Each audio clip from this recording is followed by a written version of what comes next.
தஞ்சை மாவட்டம் மதுக்கூரில் வக்பு வாரிய திருத்த சட்டத்தை திரும்ப பெறக் கோரி ஐக்கிய நல ஜமாஅத் சார்பில் கண்டன பொதுக்கூட்டம் நடைபெற்றது.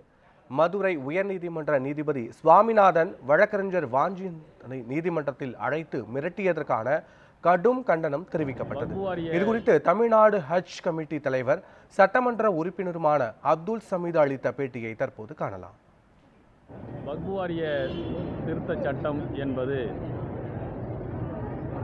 வக்பு சொத்துக்களை அபகரிப்பதற்காக ஒன்றிய மோடி பாஜக அரசு இந்த சட்டத்தை கொண்டு வந்திருக்கிறது.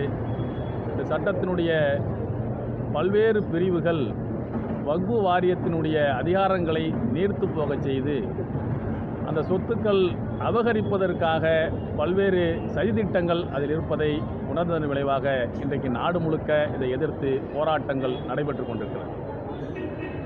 உச்சநீதிமன்றத்தில் இந்த வழக்கு நிலுவையில் இருக்கிறது. தற்காலிக தடை வழங்கப்பட்டிருக்கூடிய நிலையில் கடந்த மாதம் மோடி அரசு வக்பு சொத்துக்களை இந்தியா முழுக்க மாநில வக்பு வாரியங்களில் அதனுடைய ஆவணங்களுடன் பதிவு செய்வதற்காக ஒரு தனி வெப்சைட்டை, ஒரு இணையதளத்தை உருவாக்கியிருக்கிறார்கள்.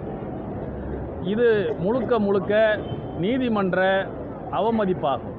நீதிமன்ற உத்தரவுக்கு மீறி நீதிமன்றத்தில் வழக்கு இருக்கக்கூடிய நிலையில், ஒரு இடைக்கால தடை இருக்கக்கூடிய நிலையில் இந்த வக்பு வாரிய திருத்த சட்டத்தின் அடிப்படையில் ஒரு முயற்சியை, அதற்காக வேண்டி வக்பு சொத்துக்களை பதிவு செய்ய வேண்டும் என்கின்ற உத்தரவுகளை பிறப்பிப்பது இது நீதிமன்ற அவமதிப்பு. எனவே இந்த ஐக்கிய ஜமாத்தின் சார்பில் இதனை நாங்கள் வன்மையாக கண்டிக்கின்றோம்.